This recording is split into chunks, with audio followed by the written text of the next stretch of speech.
Do day ditch August Falcha. How is everyone doing today? Blessings of Beltane be on us all. We are going to have some discussion today, probably for about an hour, talking about the holiday today and all of the stuff going on for the next couple days or month or however you decide to celebrate the holiday. My name is Charlie. I'm a non binary sci fi fantasy writer, and I do a lot of other things, and I feel weird every time I go through and list them all off. So I'm not going to do that today. I am joined today by the wonderful yeah, I pointed the right way. Glory. I, Hello. I distracted myself for a minute because I'm like, did I point the right way? And I did. Yeah, you got this. I'm getting better at knowing my directions because they're backwards. Mm-hmm. They're very backwards. Alrighty, so today is Beltane, however you want to say it, is fine with me. And I think that this is like the sleeper holiday of the year because every time I watch anything that anybody is saying about it, especially on the more witchy vlogs and stuff, it's like, so it's the first of the summer festivals and da da da da da. It's just kind of, it's a thing, and just it's a thing that happens. But Bealtaine is kind of secretly a big deal. It's the sister festival to Samhain, which happens in October, and as a as a part of that, it's the same kind of thing. So the veil is thin. The ancestors come to visit. The Dineshi are out doing their thing, and so you got to keep yourself protected and safe, and get ready for the massive change of season. And a lot of that goes back to in Ireland traditionally, they had two seasons. You had the light season and the dark season. And today is the date that we start the light season, which would later be divided into spring and summer, but was just, hey, there's sun. There's a little bit of sun. It's not raining as much, still raining a lot, but And then you have the dark season where you have the snows and everything that would be marked at Samhain.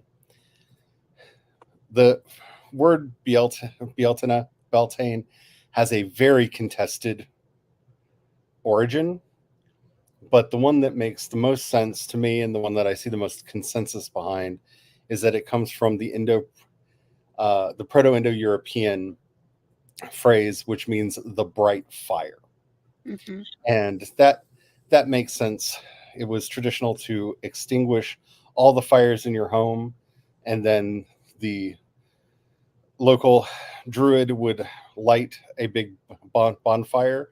Back in the olden days, traditionally made out of bone and horn. Um, Stone sulfur. the fire would be brought back to the home. So Yeah. it was the bright fire.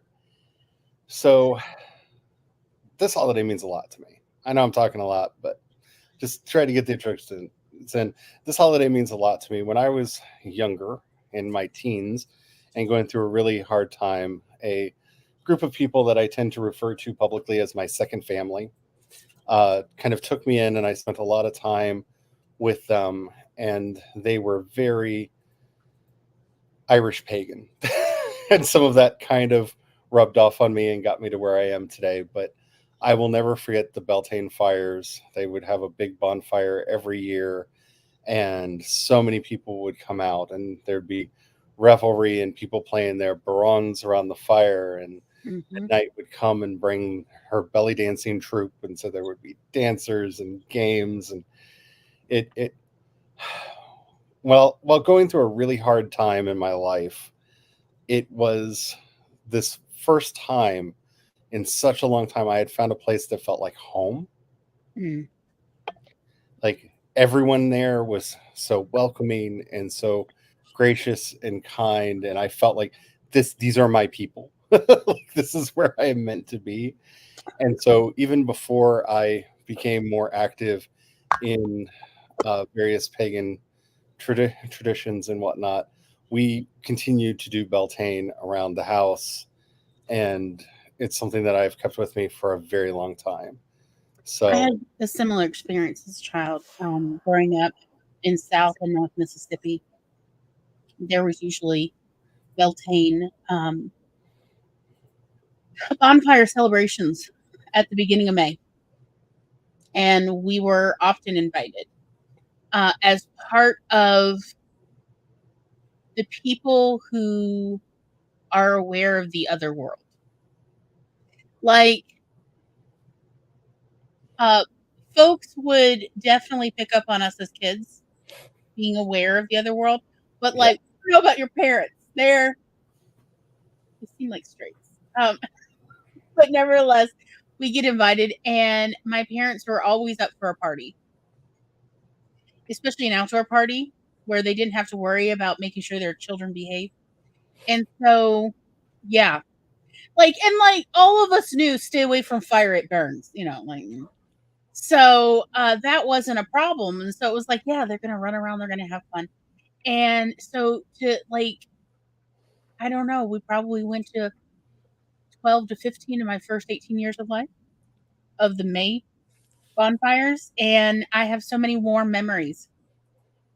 Now, sometimes they were Scottish versions, sometimes Welsh, sometimes Irish, because there's a lot of all of that in Mississippi, both like who've been here for 100 or more years, but also like new migrants, and also people just going to university.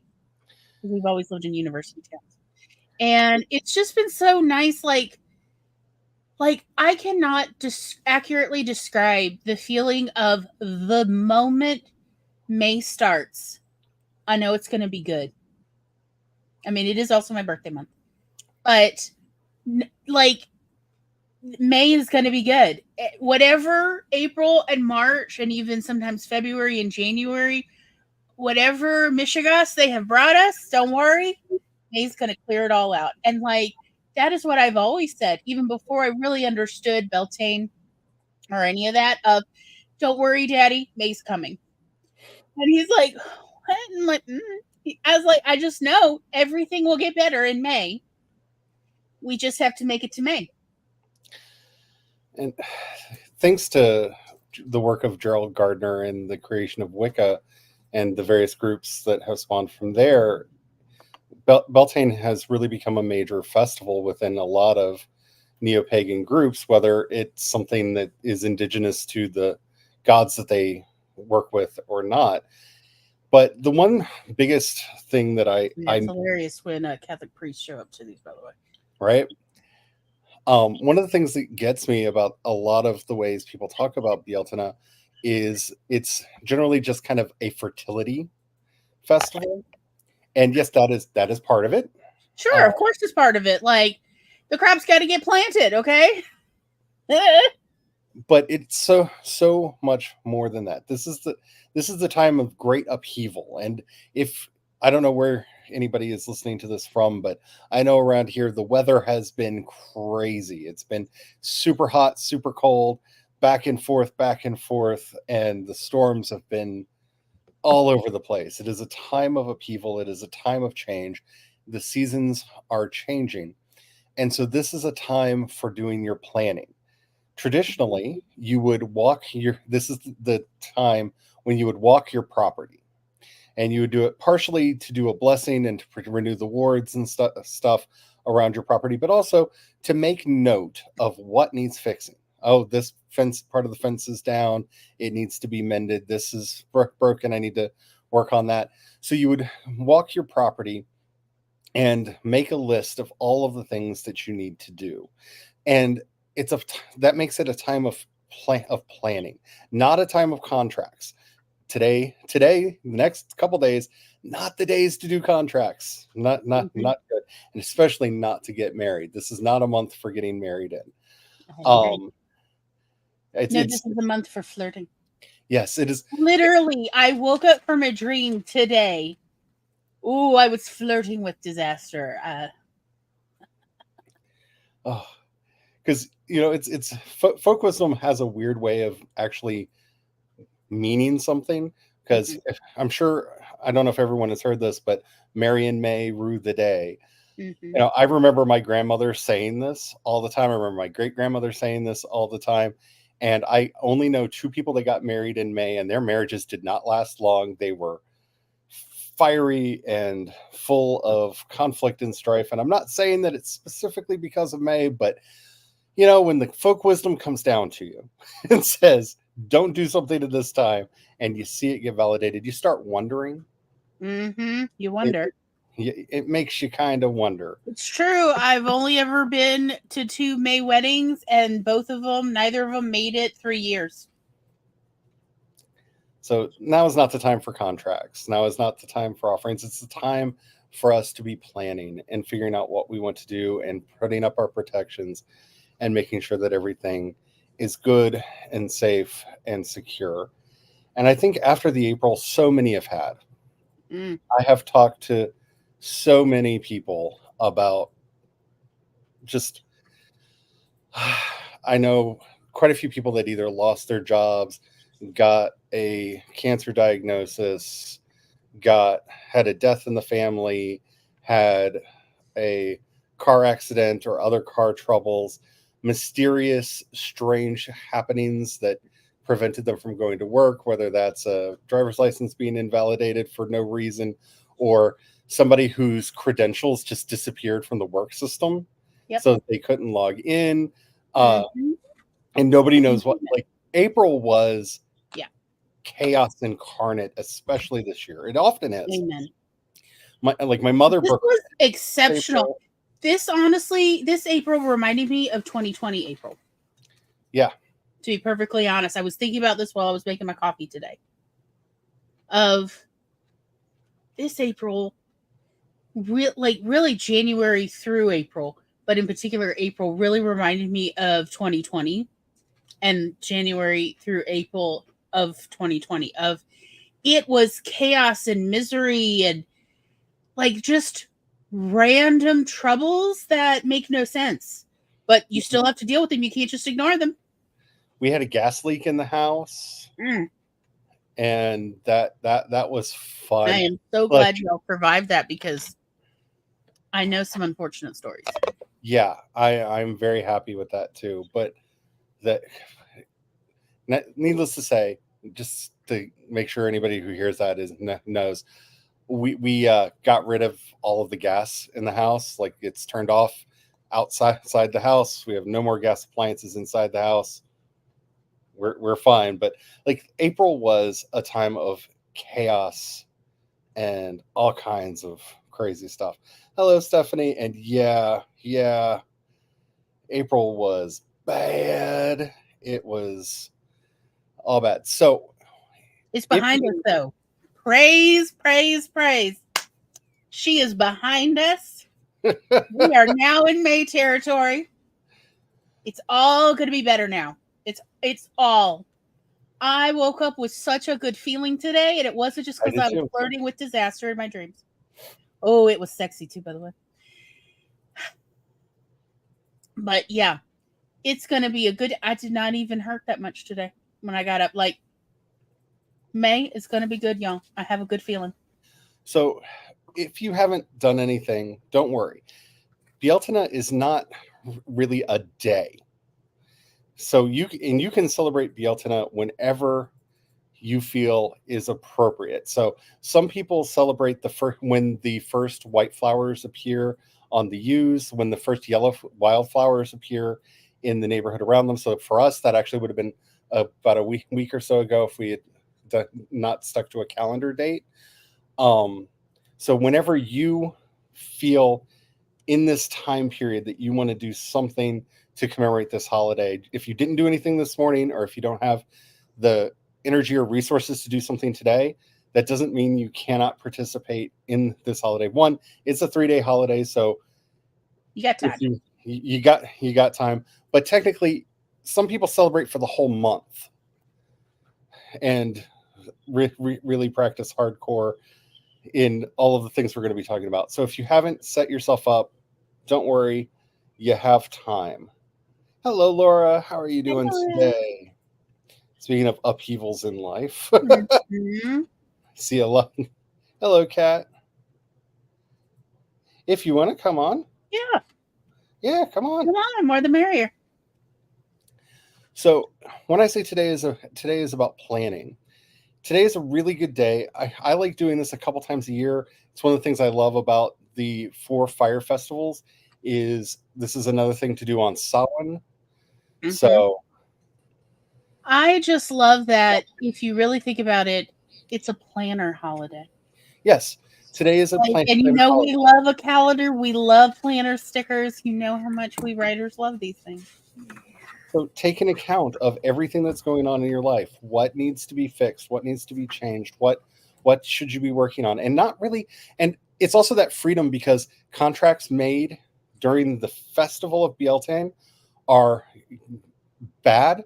They are believed to be giving up your power to the other. So you don't make Mhm. contracts today because if you do, you're giving your power to the other person for the entire year. You don't get it back to the next Beltane. So you don't make contracts today. And having that weight taken off of yourself that today is the day that I plan, but I don't do make commitments. Mhm. I'm just trying to figure out what should I be doing, what should I be working on. It's actually kind of liberating in a way because you don't have to have firm, solid answers. You just My have to be figuring it out and getting kind of the shape of the work that you want to do done and not having to have those, well, I am definitely going to. I don't know. I find that much more liberating when it comes to planning. my father used to say that this is the time when we start dreaming big for the summer. Yes. And y'all, it's the truth. Like, so dreaming doesn't mean, oh, I have to stick to my word. No, no, no. Dreaming is where you daydream, you let your mind wander, you figure out what is your heart's desire, and you see if you can find a path to your heart's desire. And that is what we would do at the beginning of every May. My father and I would.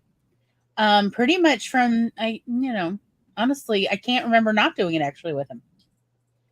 And it was, what do you want for the rest of this year? What do you want to achieve? What do you want to do? I mean, like, y'all, there's a reason he took me to so many private zoos that I did not know existed.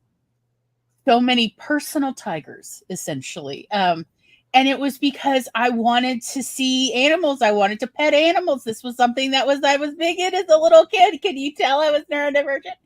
And like, but this is the time period where I say I've always wanted to see a real life giraffe, Daddy. And he's like, "Well, we got to find a way to make that happen for you, baby." Like, but this is and like didn't mean that we made a plan and we said it. No, it's just more like we just talked. You chat like over a fire, over ice cream, over whatever, and you just dream together. But the things you dream in May have a funny way of actually coming to fruition without a lot of extenuous effort. Yeah. So this is my favorite time every year to dream big. You know? So go for it. Let your heart just explore. This is the magical time. Why does it work? I have no idea. I like nothing about me makes sense on paper. Oh, yeah. So, I feel that. Uh, right? Same So with me. I can't tell you for sure. I could just tell you that why is it this time of year every year the universe is like the holodeck is open. Start putting in your data. Like why? Why is it? I don't know, but I don't have to know that it doesn't hurt. They still haven't figured out how to text dreams. It's great. And just let your heart soar. Especially after coming through winter and a tumultuous early spring, this is the time where you really can, if you wanted to, lay on some grass and let your mind wander, let your heart soar, and just feel it, and commune with the universe, and see if the universe is like, oh, I like that idea. Let's do that. That oh yeah, we'll get you giraffes this year, little girl. Like, and yes, I have petted a giraffe up close, normally forbidden at the zoo, and the zookeeper's like, come back here. and petted giraffe, and I know exactly what it feels like, and it feels surprisingly like a cow. Like if you've ever a cowhide, the kind that people put Mhm. on rugs, or that's exactly what it feels like, but softer. It's so cool. And they like it, and they like scritches. Okay. And that's weird when that suddenly comes down. It's like, oh, I like you. Scritch over here. Okay. That is freaking cool. But I would not know that if May was not for dreaming. So that's what I'm saying. It's not a planner of, oh, I'm going to, all the schedule. Oh yeah, no. No, no. It's the dreaming planner. It's the, come on, dream big, little girl. That kind of planner.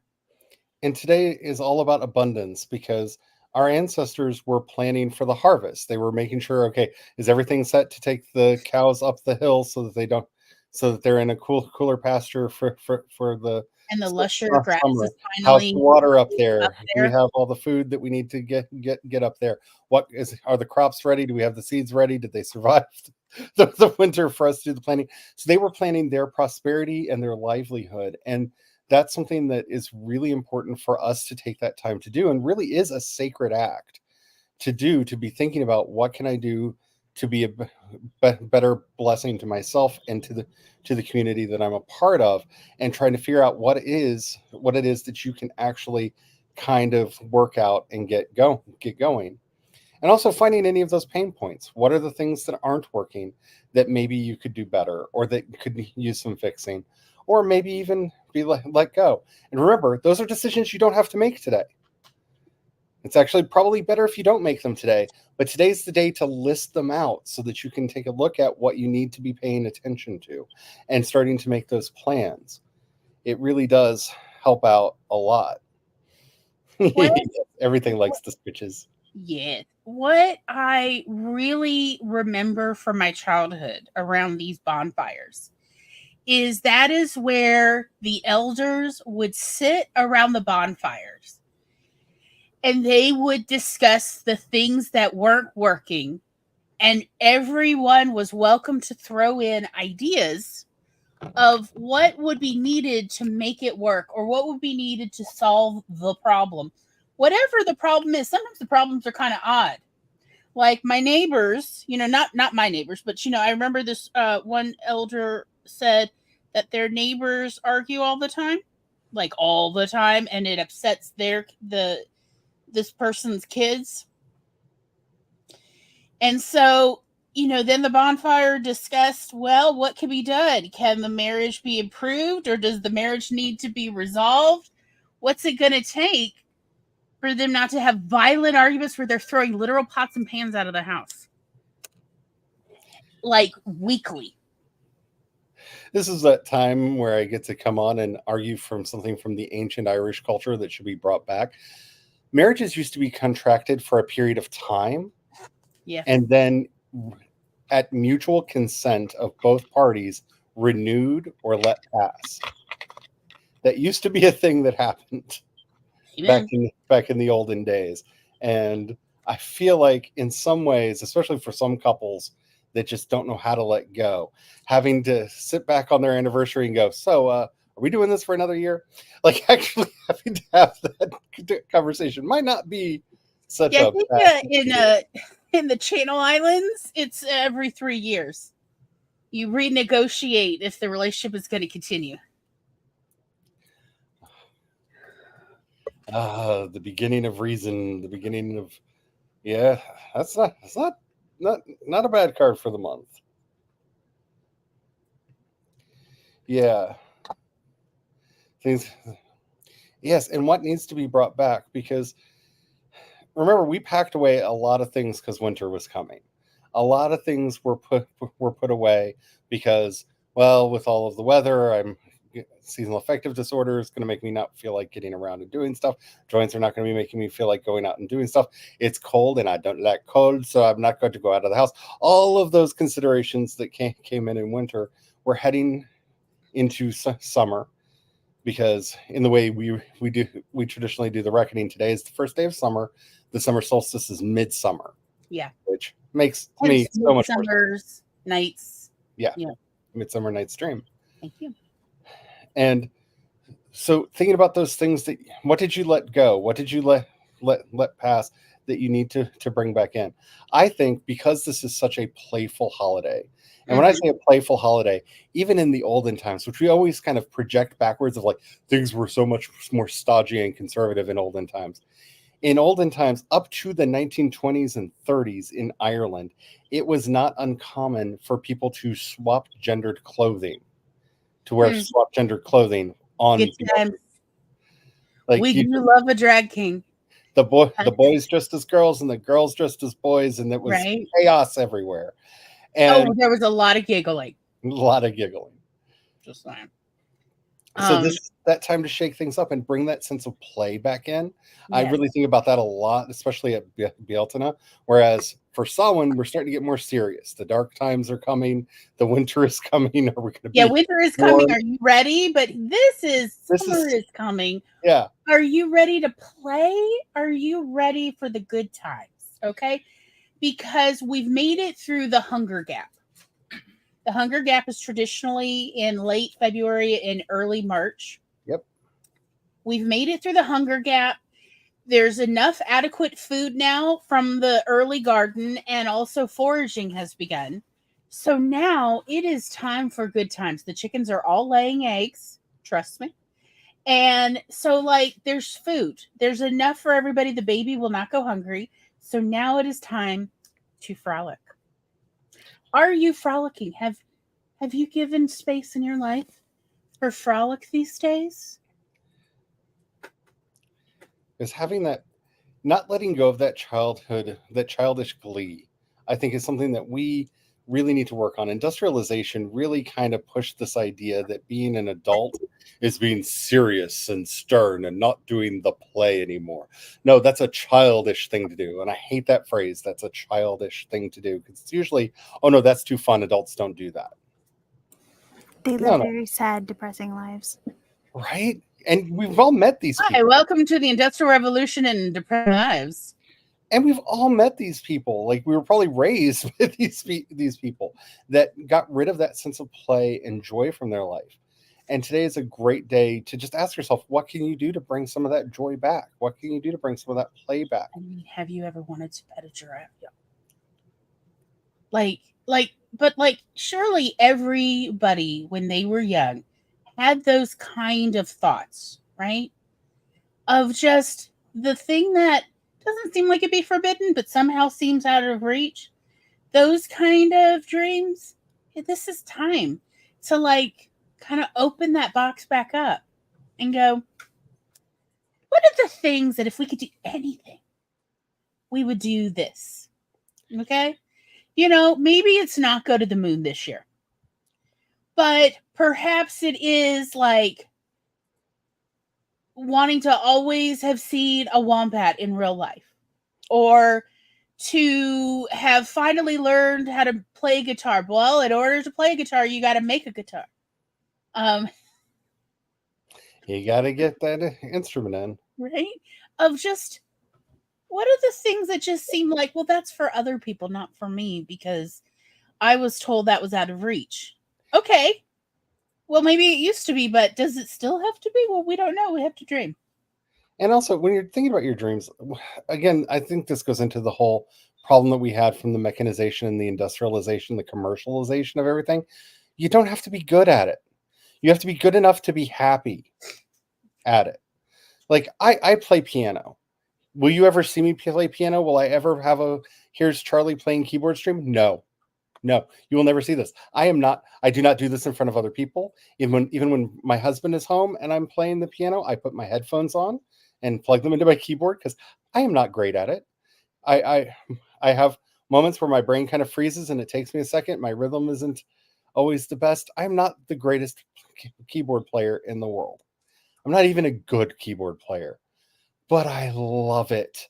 I love doing it and I take the time to do it because you don't have to be good. You don't have to be great. This is if it's not something you're doing for your livelihood, it doesn't matter the quality of what you're doing as long as it's not hurting you. Like you have to be a certain quality of good for cooking, just because you don't need to be food poisoning yourself all the time. Amen. But Okay, food poisoning is not fun. But beyond that, like, you don't have to be a master chef. You don't have to make these You elaborate. don't have to be amazing at plating your food. No. Oh, who cares? You don't have to know how to turn radishes into flowers. Who cares? Okay? Like, it's cool if you want to do it, but you don't have to be good. I just picked up sock darning as a hobby. And let me tell you, I'm wearing the first 2 socks I've darned today. I just put them on. They look like they are, in fact, the first 2 socks I've ever darned. Okay? Does that mean I'm not wearing? No, they're literally on my feet. Yeah. And they feel great. It was great not having a toe poke through a hole while I was trying to put the sock on. Ooh, what a concept. These socks are literally older than Kat, by the way. Kat, you missed this conversation backstage earlier. But yes, Tom found me more socks. These socks, Kat, have been on the earth longer than you.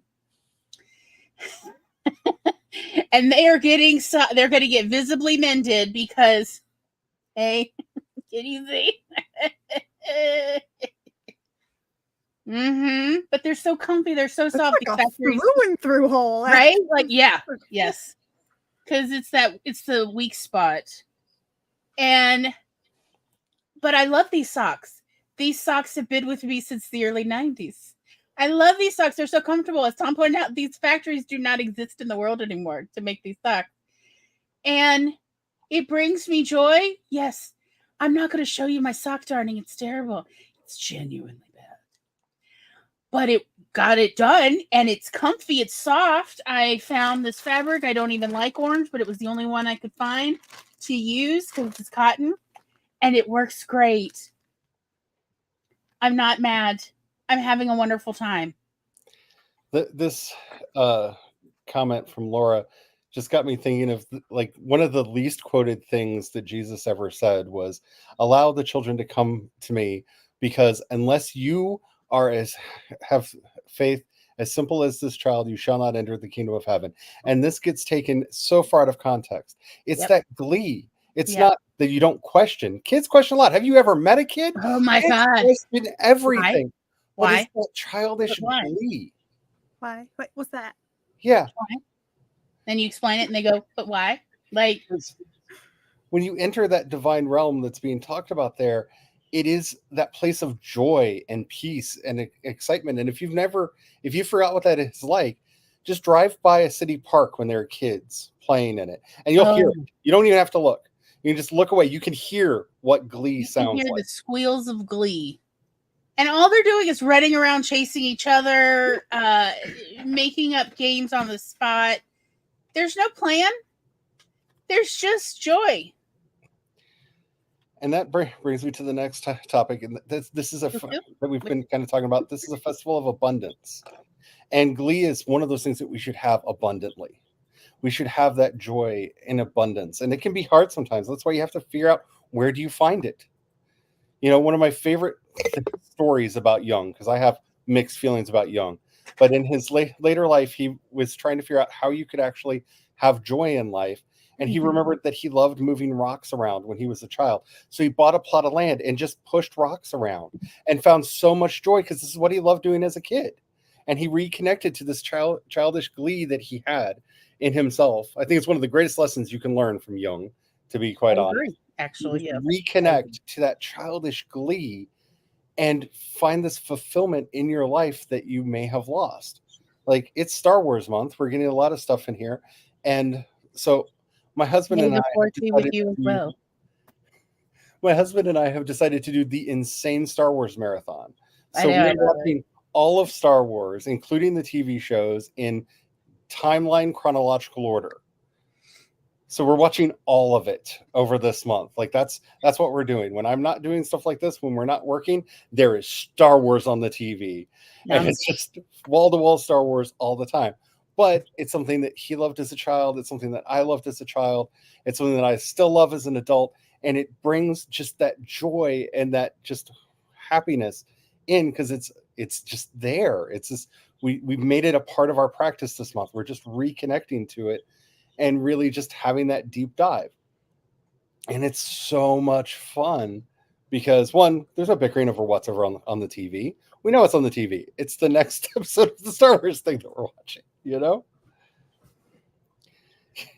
Do you not love it? Do you not love going down a slide or something going, whee?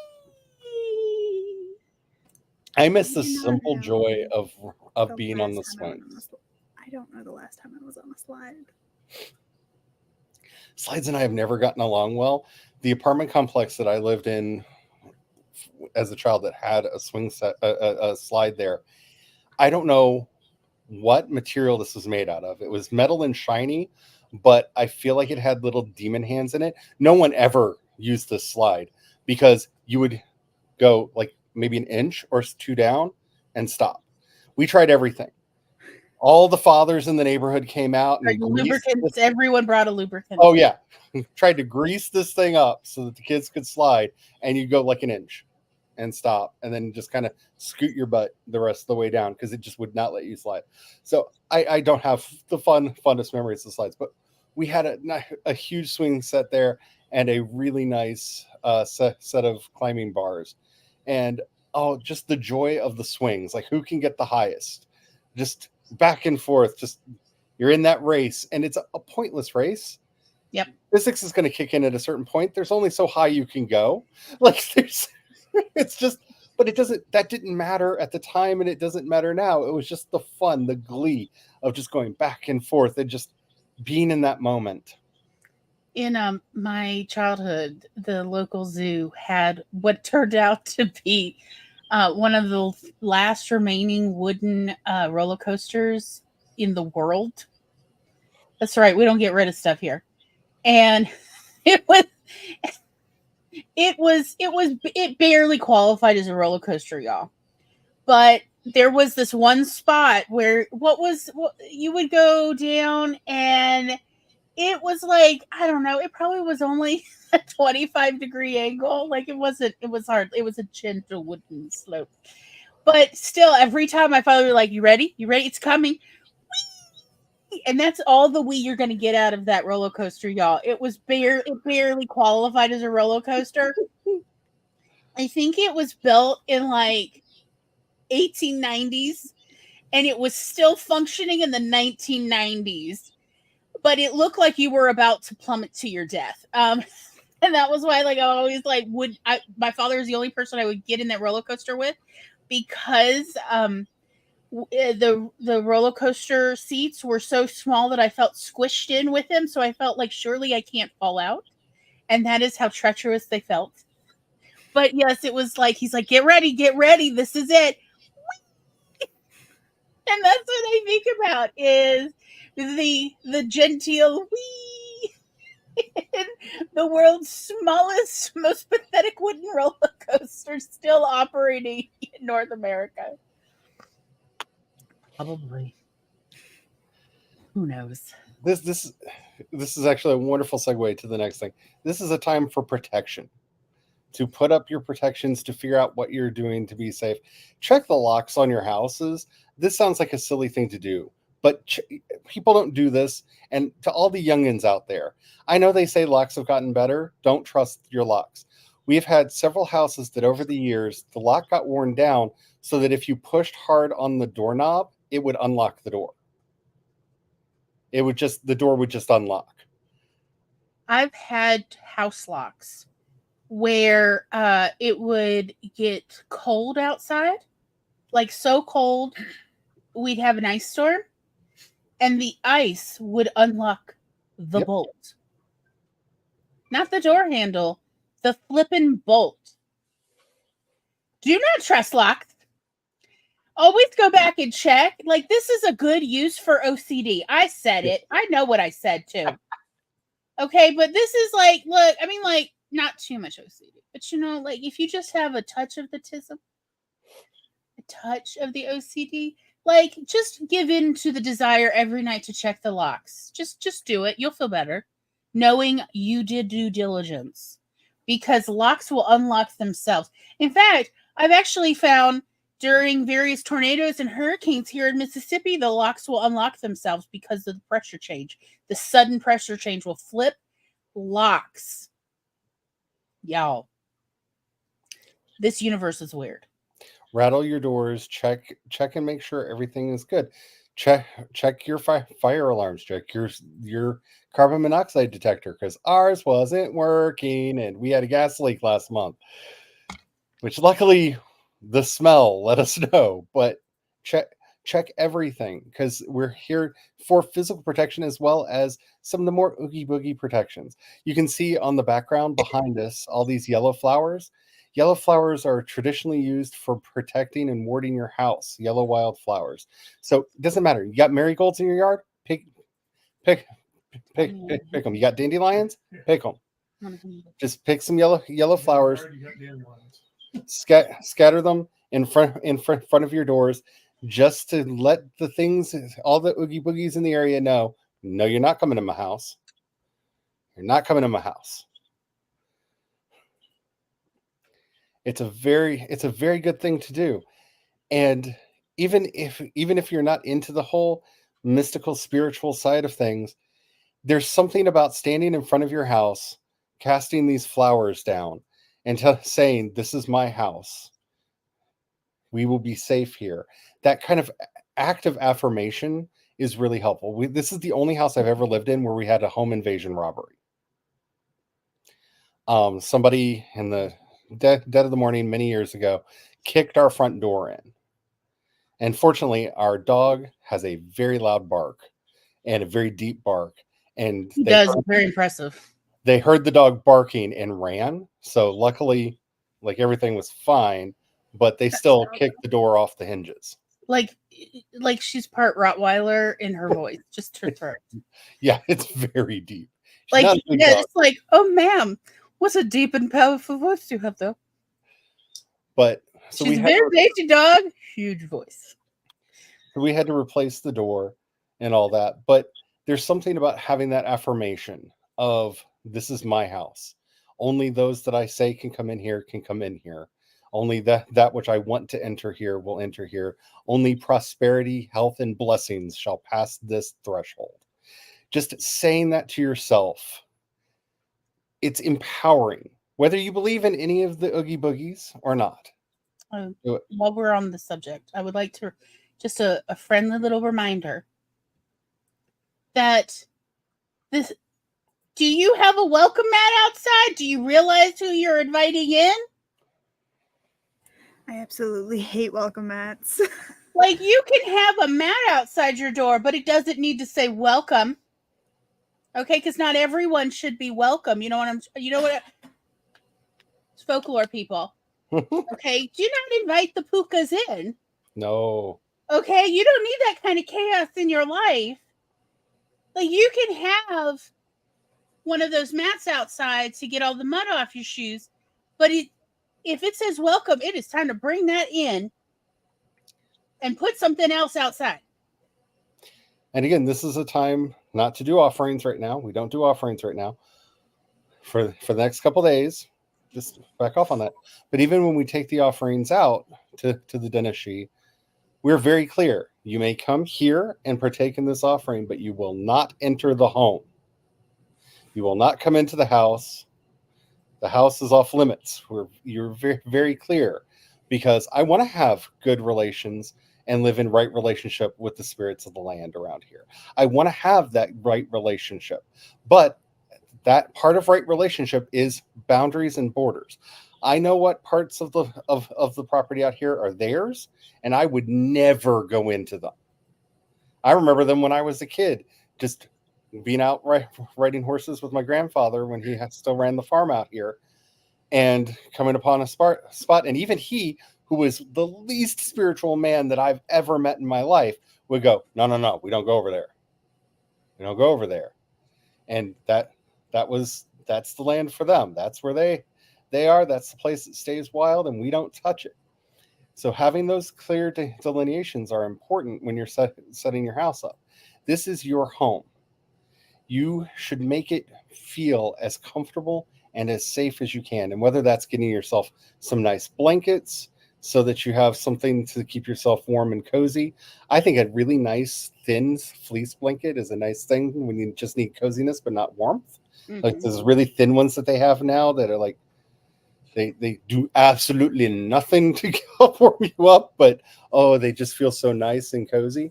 because coziness is hominess, and we need to be bringing more of that into our lives. And that's part of protecting your home.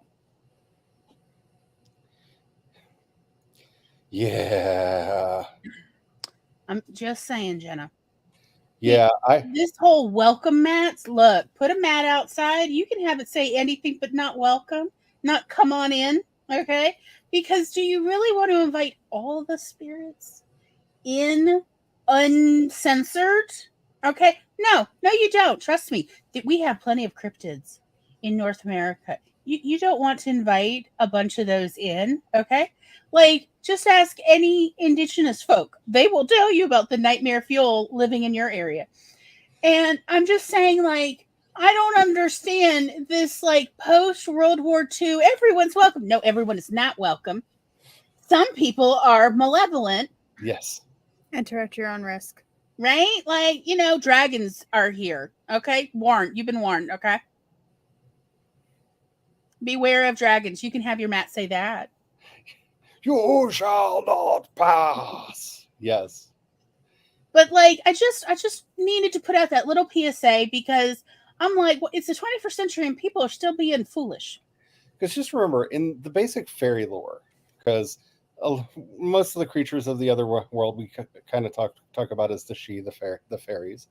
Remember, there are two kinds of fairies. There's the trooped and untrooped fairies. There's not good and bad fairies. There's the trooped and the untrooped. Now, the difference between them is the untrooped have been kicked out of every group that they've tried to be a part of. So they're not necessarily evil, but they're probably jerks. That's the nicest way to say that on a live stream. I think that's the most genteel way to put that. And that's where people get lost in this, is they think that you're talking about, well, we're warding off from the evil spirits, or we're warding off for evil. Lettuce, don't be Yeah. It's like, you don't want to, if they're the ones that are out there looking for a place to live, the Sidhe, the Dena Sidhe, the Aishi, they have their homes. They know where they're living in your terrain. And you kind of know it too. There's that place that you get into and you just feel like this is an important place. This is a sacred place. This is that spot that you go to and giggle for no reason. You just suddenly feel, we've all found those places, right? They have their homes. The ones that don't are the troublemakers. I love how the cat shows up right on the word troublemaker. Yeah. Okay. That is my agent of mayhem. See that tail? Oh yeah. Oh, she's literally looking out the window to see who's out there, who's causing trouble. Yes. Do not whistle at night. That's a big one around here, especially because the blue man will whistle back. And if the blue man whistles back, you're not going to have a good night. I'm going to start calling people a wilted leaf as an insult now. Thanks, Laura. I like that. Yeah, it can be a real problem when we're just letting everything and anything in. So, like I said, the flowers are an easy ward to do because they don't require a lot of know-how. You don't have to craft anything.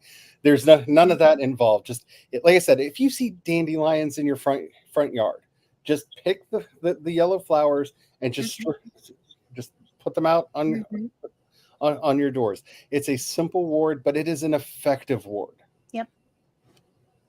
And that was also a time to be collecting that dawn sun in some water outside to be using for blessing your homes. And of course, it is a fire festival. So if you're in a place where fire can be used safely, smokeless fire, we'll talk about that in a second. So that's one of my favorite old school traditions there. Yeah, don't give anyone your smoke. A smokeless fire. And if you can't use fire, you don't feel comfortable carrying around fire, it's the light that's important. So get yourself an electric candle. They make some really nice LED candles. I actually lit an LED candle because we don't do offerings in this time of year. So I lit it before Bealtaine, and it's going to be going through the entire time. I make really nice candles that you can use, but just kind of walk it around, always in a clockwise manner. Just do the toros. Just do your walk around 3 times and just think to yourself, this is mine, it is protected.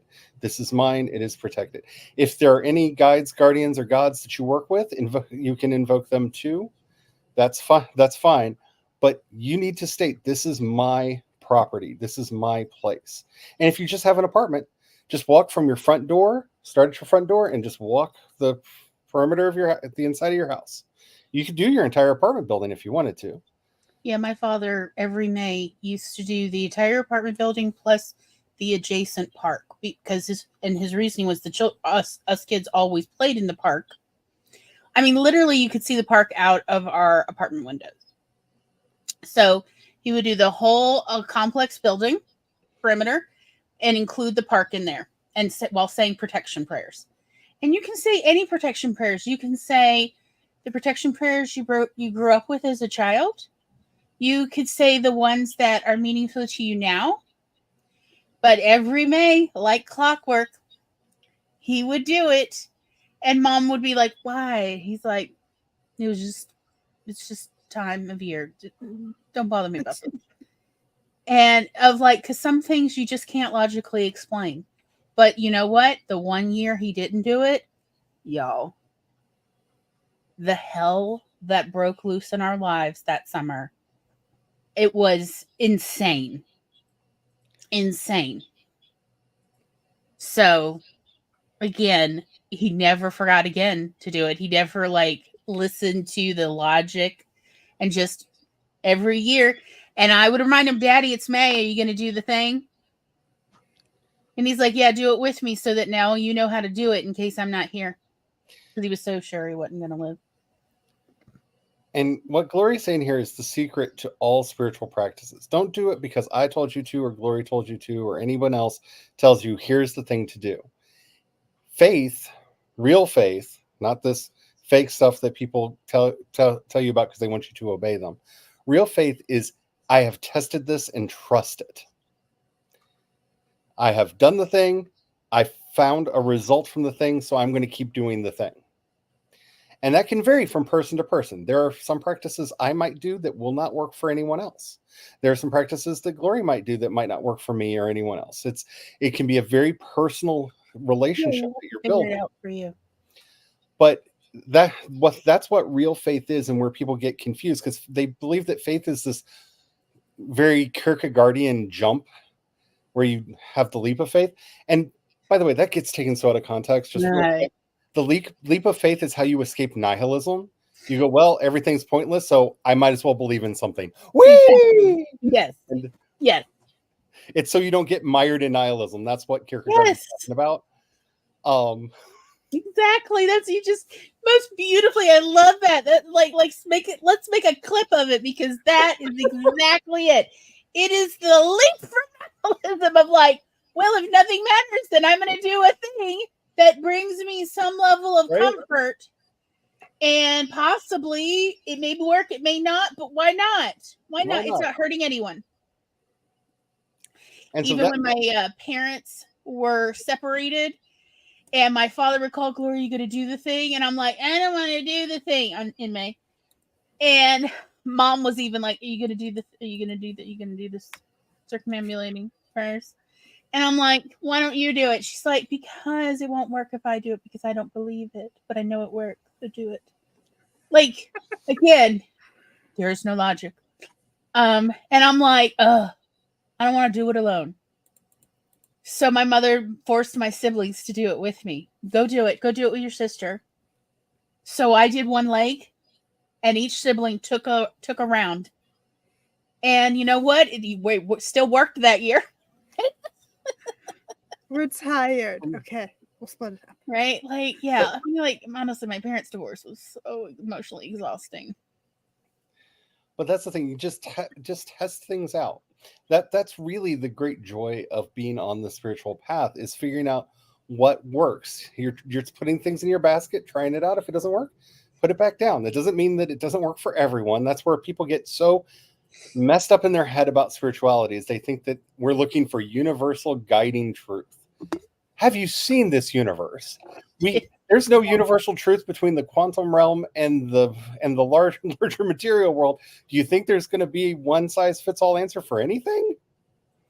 Like, that's just how this universe works. There are rules that work in various situations.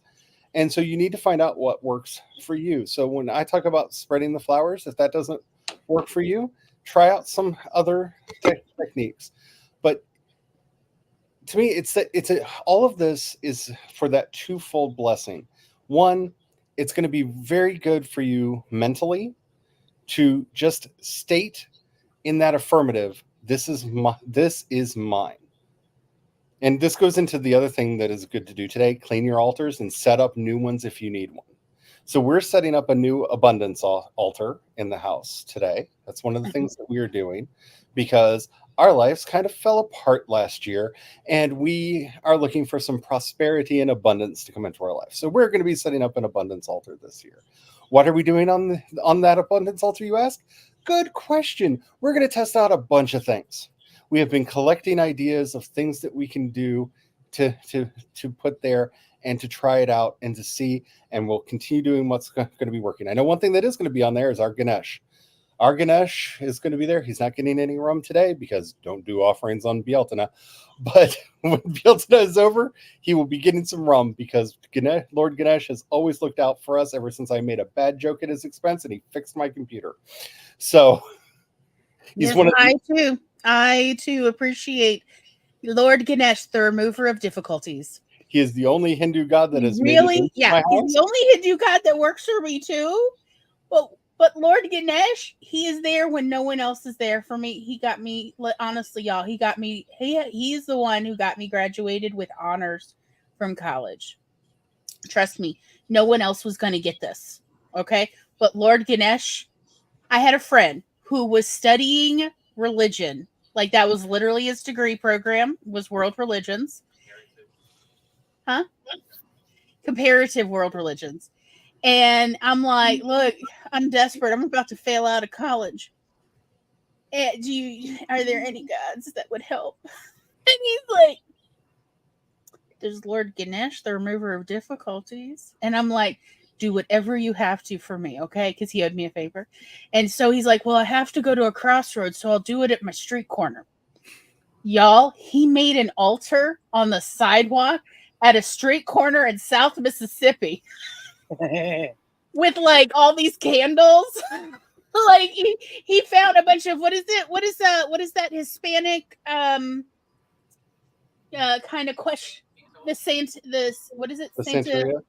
Santeria candles. Why did he have the collection? Don't ask. We don't need to know. And he lit like 8 Santeria candles.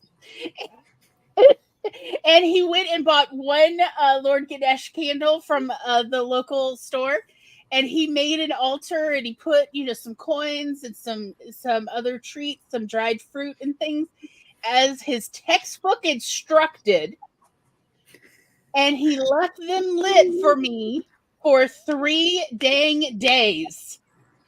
And here's the crazy part. This is a busy town of more than 50,000 people in a very kind of superstitious Southern Baptist city. And no one touched or bothered Lord Ganesh's impromptu altar on a street corner in a busy street for the whole weekend. No one bothered it. No one put out the candles, because Simon goes back on Sunday before my Monday finals start. And he's like, Glory, the candles were still lit. If anything, I think people put some coins and stuff there. Like, random people were putting coins and treats. He's like, there's a candy bar I know I definitely did not leave there. And he's like, so look, if it's going to work, you're going to ace this exam. Trust me, because the altar has acquired its own extra offerings. Y'all, I would have been lucky to get a C. I was supposed to, according to my score, get a B, but then the teacher was like, I know you've been working so hard, you've been studying so hard, because I did show the teacher all my flashcards before the exam, and they bumped me to an A-. Oh, yeah. So Lord Ganesh works. I I discovered the power of Lord Ganesh when Windows Vista came out because my computer died. I needed to get a new one. It was supposed to have XP on it. The box said it had XP on it. Booted it up and it was Vista. Ooh. And they had locked the BIOS and I could not get anything else to install on this machine. And when Vista crashed, like you would not believe. And so I emailed an animated desktop that I found online of Lord Ganesh, and it had his mantra moving in a circle around him. So the mantra would always be said. I was like, I don't know. I've tried everything other than taking a sledgehammer to this machine. I'm going to set this as the desktop. Last ditch effort. Let's see what happens. And I did, and that computer lasted for 10 years. Amen. And never crashed again. And I was like, okay. And I have such a strong connection to Ganesh. My in-laws went to India and bought me Ganesh stuff from India. I have random people just go, oh, I saw this statue and thought of you. Right. I have a small collection of Ganesh stuff. And I don't talk about him that much. This is probably the first time on here that you've ever heard me talk about him. But people just know, like, oh, I see this little elephant guy. Let me get this for Charlie. Right. Yeah. Like my friends have slowly over the years been giving me like, oh, I saw this blue elephant thing here. Do you want it? And like, sure. And see this, they start seeing this collection growing of blue elephant and Lord Ganesh imagery and statues, like little things. And they're like, oh, are you into blue elephants? Sure. Whatever. Like, and I mean, if some people I'll actually explain, Lord Ganesh essentially got me to graduate with honors from my bachelor's degree, which really, this was before I was on ADD meds. So it was a true miracle, and Lord Ganesh owes all the credit. Like with honors, it's not easy when you we're at a 2.8 GPA at one point. Yeah. You know what I'm saying? And so a few people know, and whenever they happen to see Lord Ganesh imagery, they'll get it for me. But other people just think I'm really into blue elephants. But I don't ask for these. I never ask, if you happen to see any Lord Ganesh paraphernalia or little statuettes or anything to give. They just, I saw this little guy and he just looked so cool and I thought of you. And I'm like, thank you, Lord Ganesh. I see you're still looking out for me. Because Lord Ganesh is known as the remover of difficulties, y'all. And once I get our prosperity altar set up, I'll take pictures and put them on Instagram on the Creations Past account, so y'all can see what we're gonna do. But that's the thing. It is about this testing. It's that trying and see what your relationship is. I don't know. Maybe your ancestors offended the Hindu gods, and like somebody I know, and they're not going to be as nice and kind in answering your things. Maybe you should try one of the others. Maybe you should call out to Oma or Lou or some of the others. There are a lot of options out there. It's about finding what works for you. Yes. In all of this, it's about finding what works for you. And it's about testing it. My family has zero interactions with Hindu gods. There's no historical. We've checked the DNA. No idea. But you know what? If it works, it works. And you don't have to know why. You just know, hey, this God from this total other pantheon or belief system happened. I really felt like a strong connection, or I felt something work. So I'm going to stick with it, because you don't have to know why. Why are humans obsessed with knowing why? Humans are obsessed. And if they can't figure out why, they'll make up a reason. And I'm here to say it's perfectly fine to sit in this place of, like, that's a very valid, I don't know, but it works. So we do the thing. Do I occasionally leave out saltines and milk for the spirits, the little brownies and so on in my house, especially who love to live under my beds and in the back of the closets? Yes. You know why? Because it feels right. Okay. Question. Yes. Would they accept Takis and milk? Because apparently my nieces have decided that Takis should be eaten with milk. Is that because it's so hot? They need their stomach lined with. I don't know. They'll just eat Takis though, but sometimes they're like, I want milk. I mean, like, I would say play around with it. He was on an Oreo once. Don't ask questions. Right? Yeah.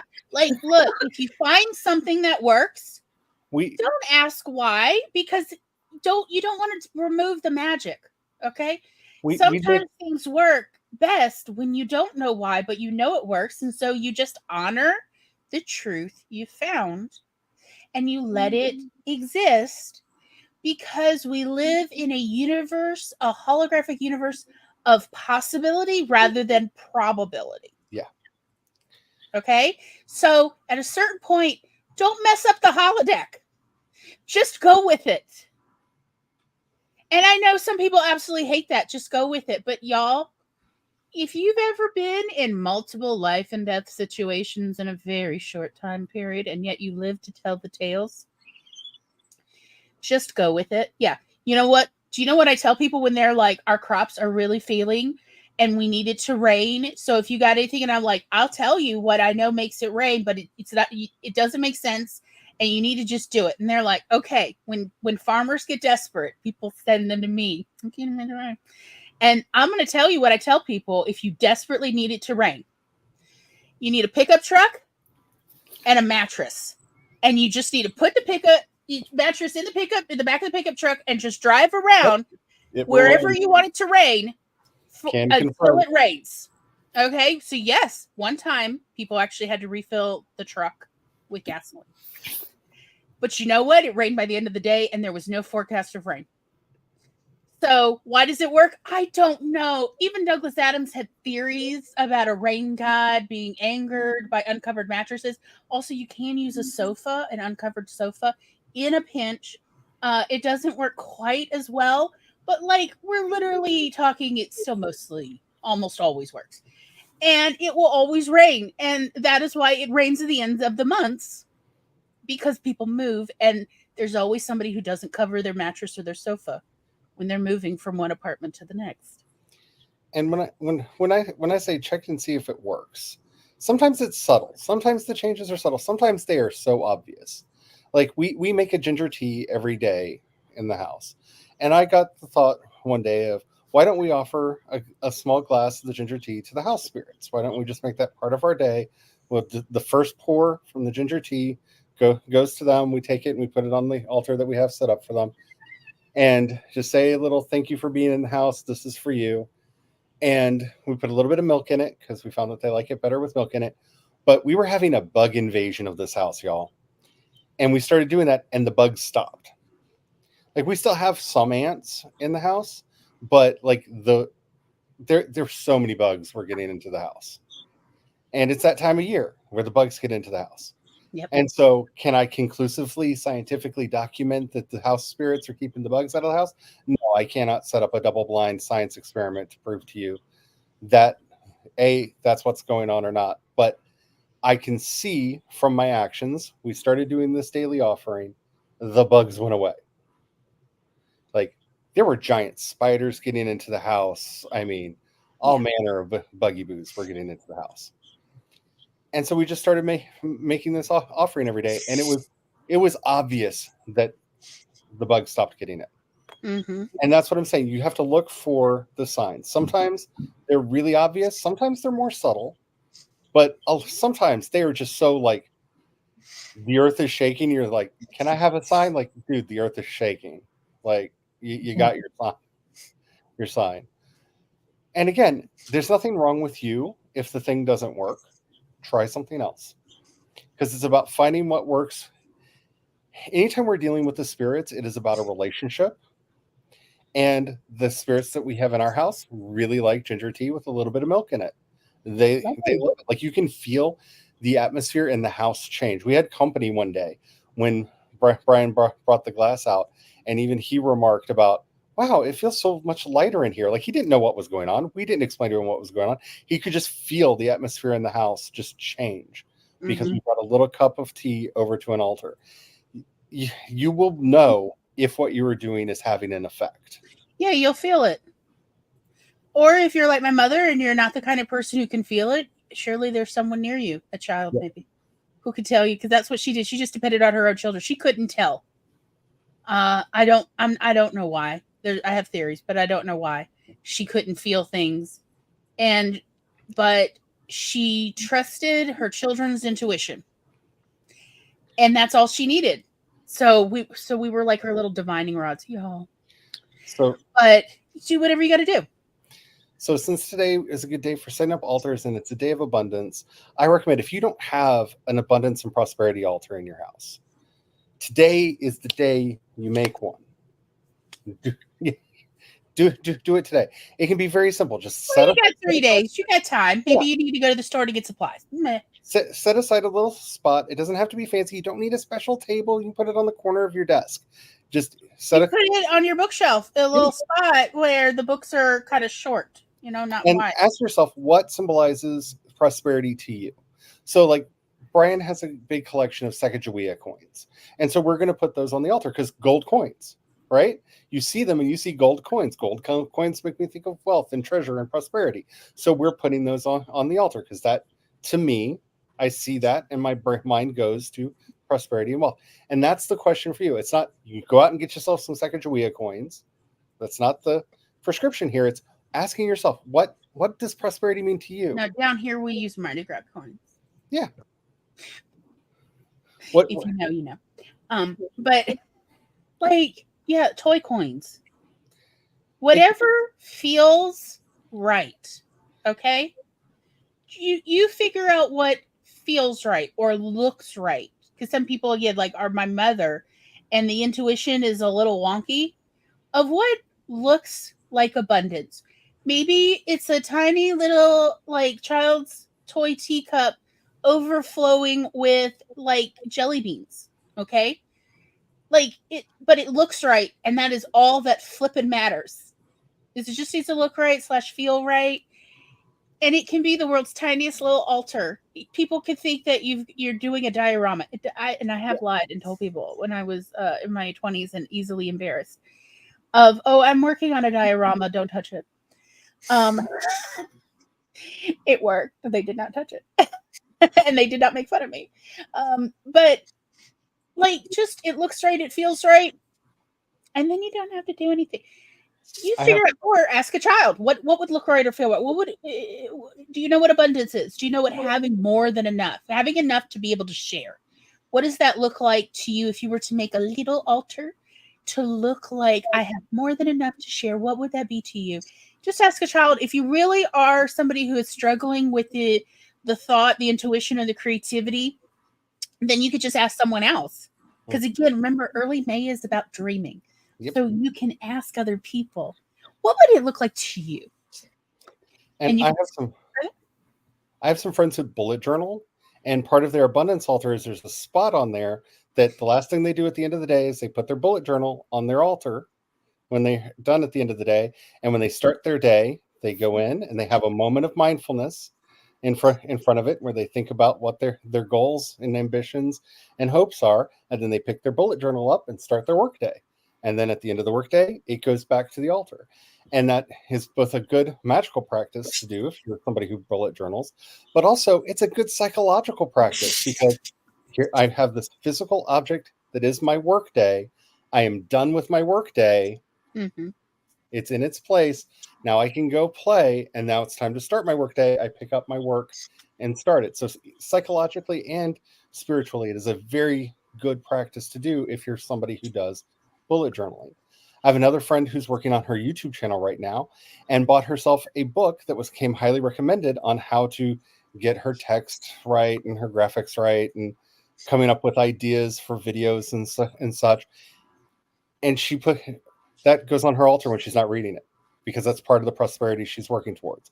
Her channel's getting pretty big. She's starting to make some money off of it. She would like it to grow more. So that book, when she's not reading it, stays on her prosperity altar, because it is part of the prosperity that she is aiming for. Because your goals are going to be different from mine, Glory's, Kat's, anybody that's on screen. Your goals are going to be different than ours. So what you put on there will change. It could be a pen. If you're writing a book and you want that book to do well, maybe there's a special pen that you want to put on there to signify that your writing will prosper. Maybe one of your own books should go on there. Don't feel vain putting your own stuff on these altars. You're not worshiping your own book. You're putting it there to say, this is one of the things that I want to prosper. Mm-hmm. So it's asking yourself, what is it that you connect with? What to you says prosperity?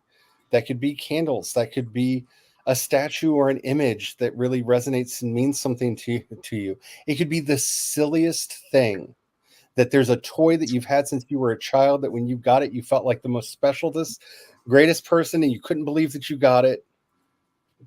Maybe that should go on there. It's because it's what means what do you connect to that is prosperity? It's headology. Yeah. If you know about Terry Pratchett, then you probably know about headology. But again, it's like, it's essentially a practice where you're circumventing the logic in your own mind and in other people's mind. Yep. Because it works. So how do you get yourself and other people to do the thing that works, and not get hung up on, well, why and what is happening, and is this the process? No. You know, that essentially the witches in Terry Pratchett's Discworld are actually practicing headology for the most part, which is not necessarily totally actual magic, but it is magic. I know some people that consider coffee part of their work day. And so when they pour their coffee, they first an offering, and remember, no offerings on the 3 days of Bealtaine, but anything you're doing as an offering should be the first pour. The first fruits is what you give, not the second, not the third, the first. So the first pour of the coffee goes into the cup that goes onto the altar. The second cup goes for you. And I have friends that's what they do, because that's associated to work in their mind. And that's, really investigating, building your own kind of personal mythos, your personal correlations. I think, and I don't blame Wicca for this, I blame a lot of the grifters that came into the magical book market with the popularity of Wicca and a lot of the neo-pagan stuff now, that there are all of these tables of correspondence. And some of that comes from folklore, and that's between you and your connection to that tradition. I do a lot of very Irish stuff because I have a very strong connection to Irish traditions. So, like the yellow flowers for wildflowers, for example, that's something from the Irish tradition. It's something that I resonate very strongly with. So that's what I do. It's not that yellow flowers are special. It's that a lot of the first flowers that come out are yellow. That there's no like the actual honest to God reason why do you do yellow flowers. Almost all of the first flowers that pop up are going to be either yellow or white, right? The really pretty red flowers and stuff, those come later in the summer. Yeah. So that's why it's a yellow flower. I was working on some stuff today, kind of pulling what I've learned growing up Catholic. So May is also the month to honor Mary. And yes. So I've got my little Madonna figure, and I got these from the dollar store, but lilies. Yes. This is Mary's month. Mary is very good for taking care of all of us. Last night, when I was kind of having an anxiety spiral, I found myself just chanting, because I'm old school Catholic back when I was practicing, and our priest still taught us a lot of our prayers in Latin. So I would just sat there, Mater Misericordia, Mater Misericordia, Mater Misericordia, Mother of Mercy, just chanting that over and over and over again. And because I've done this for peace so much, like all mantras, because this is the secret of how mantras work, the words aren't magic, the practice is. Mm-hmm. But because I do this so much over the years, the relaxation came, that peace came. So I just sat there last night, just Mater Misericordia, Mater Misericordia, Mater Misericordia, Mother of Mercy, just over and over and over again. And it doesn't matter, again, Latin, English, Gaelga, I almost said Hebrew, but there are a lot of rules there, so sometimes Hebrew is important. But the Latin doesn't matter. The Gaelga really doesn't matter. It's nice if you know it. If you connect to it, if it's meaningful to you, use it. But beyond that, whatever brings you that peace, that's what you're looking for. If only every mother would be half. Yeah. I have a very strong devotion to the Blessed Mother, I always refer to her as the Blessed Mother because I'm sorry, she had other children. I'm sorry. It's one of the places where I and the Catholic Church have our arguments. She had other kids, y'all. Like, and even if we say that all of the kids mentioned in the Bible came before Jesus, we're her children too. Sorry. Like, Mary, Queen of all hearts, will take care of you.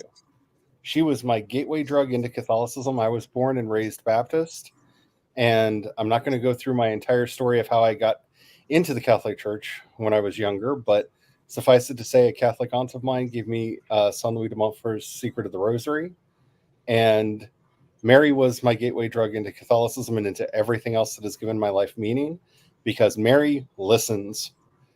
Mary will come for you whether you are Catholic or not. Rabbi Shapiro has a wonderful story in his book, Holy Rascals, of his own personal prayer encounters with Mary, and his why is this even happening? I'm Jewish, and in his dream, she looked at him and said, "So am I. We have work to do." Amen. I was gonna say. Girl, me too. We got stuff to do. Let's get started. Like, Mary will come for you. She is a very good mother, but if she has a goal and you can help her with it, she will show up.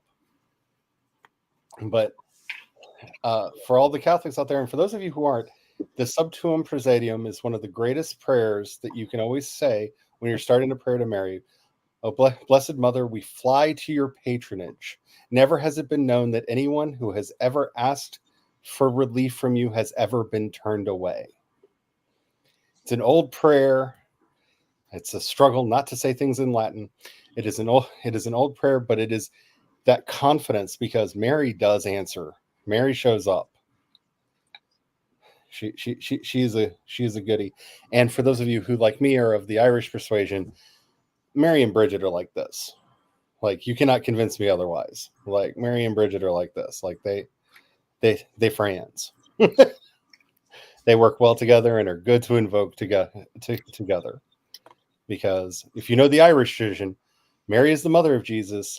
Bridget is the foster mother of Jesus. The goddess went back in time to help raise that kid when Mary was overwhelmed, according to the Irish versions of the story. And she was even there as the midwife in the Irish versions of the story. Bridget went back and was the midwife at the manger. I was about to say, I thought she was the midwife, but because midwives are magic practitioners. And she is the foster mother of Christ. If you actually look at any of the old prayers to Bridget, they almost always refer to her as the foster mother of Christ, and that she very much is. I clicked the wrong one. Nephthys, Bridget and Mary. Nephthys. I have a long relationship with a lot of Egyptian deities. I don't talk about them that much, but yeah, Nephthys is she's a good one. I often feel like if you are a fantasy or sci-fi writer, if you can develop a relationship with Ta is a very good spirit to have on your side. That's a whole other episode that we could do about gods, guides, and guardians that are good for writers. If y'all want to, ooh, that would be so much fun. Yeah, because we should totally do it. We should set that up and figure out a time for that, because there are a lot of them that are really good for that. But the Egyptian gods listen and will give. They're on it. I'll say that they're on it. Mm-hmm. But yeah, it's finding those things that matter, that mean something. And on that note, today I like to think is the Dagda's holiday. I always find it weird that Dagda doesn't have a holiday. And it's important to remember that because of colonialization, we have lost a lot of the stories and a lot of the lore.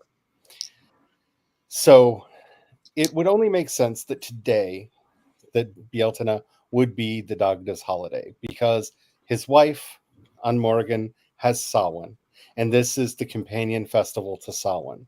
So as he goes to her on Samhain, it would make sense that she would come to him on Bealtaine. And so as she is queen of the dead. He is king and god of the living. Remember, we don't know his name. I don't know how much people know because people don't tell a lot of Irish stories. We don't know the Dagda's name.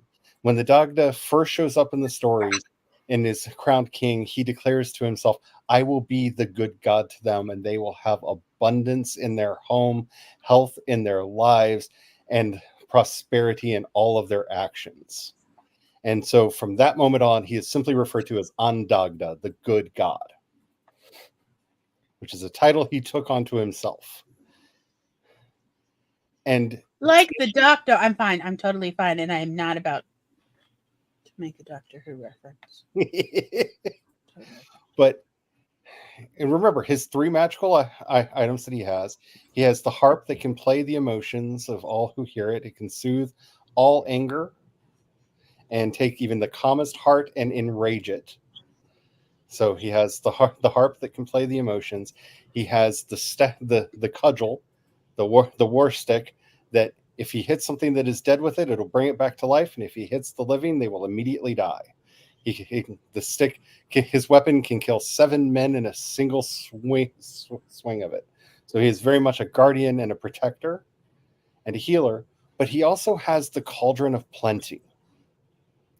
No one that comes to his cauldron is ever turned away empty, because his cauldron is never empty. There is always food. There is always prosperity. There is always goodness to be drawn from the Dagda's cauldron. And this really does feel like this is his holiday. When you look at this, he is the Lord of the cattle. And today would be the day that all the cattle are blessed for the upcoming year. He's the Lord of the grains. And this is when the planting of the fields for grain would be done in Ireland.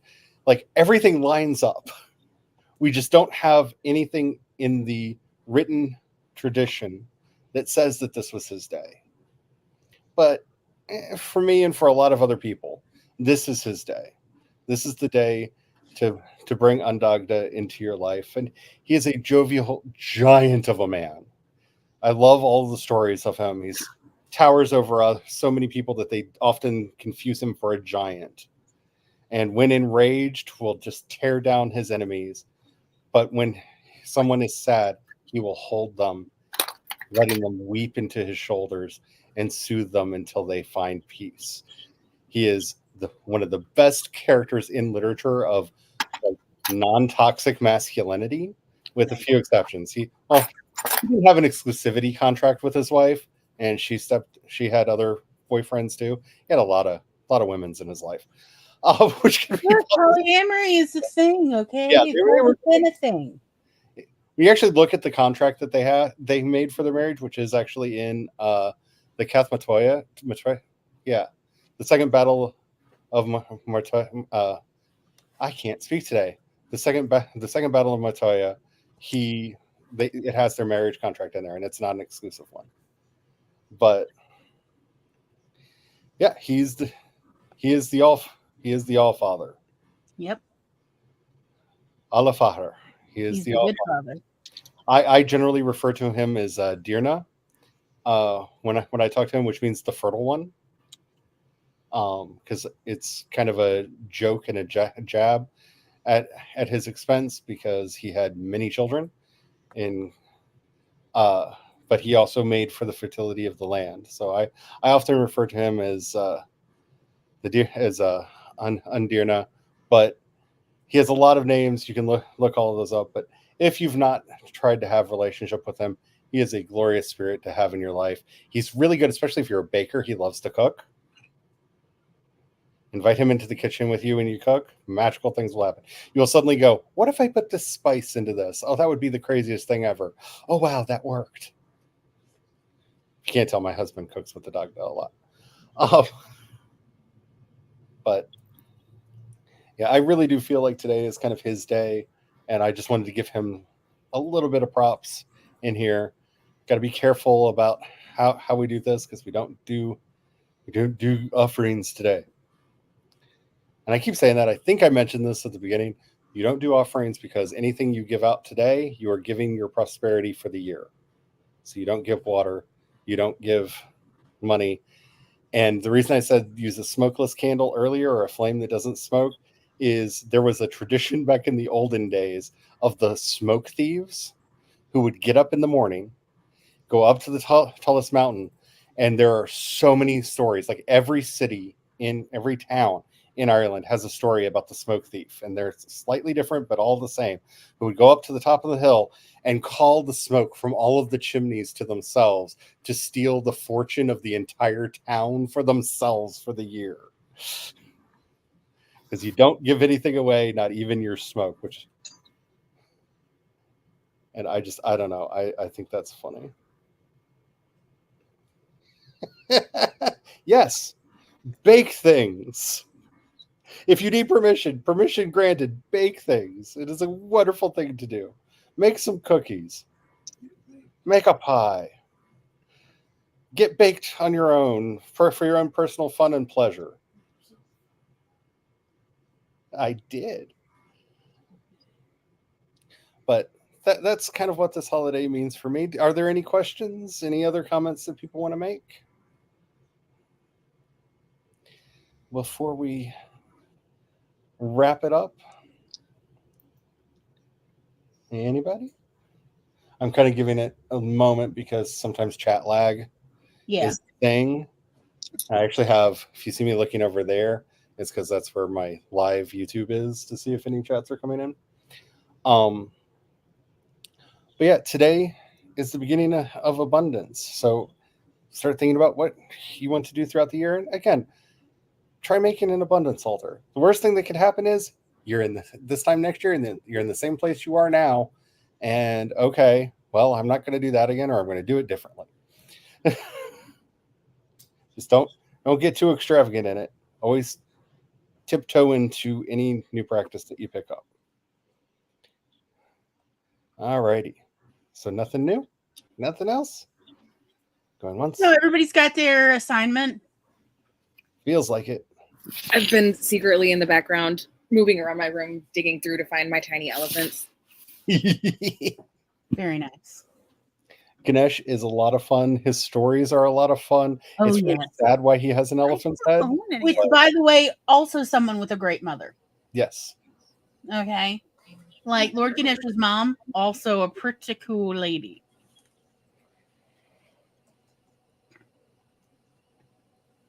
Alrighty. So thank you all so much for being here. I love seeing everybody that was in the chat. I love that this community was able to come together for this. Next week, we will be back over on my main channel over at Charlie Dorset Author. And we'll be doing a writing stream like usual that we do every Wednesday at this time. But it's a holiday. I wanted to do this over here. Yeah. All right. Holiday. So, sorry. It's a cookie baking holiday. I said what I said. All righty. So, you got 3 days. Make something yummy. Just for you. Chaos Demon is up and running, so it's time to get time to go. So go to Augustlan. Thank you all for being pick wildflowers. Go have a good time. Go have a good time. Dream big. Blessings of the season to you all, and we'll see you again soon. Bye.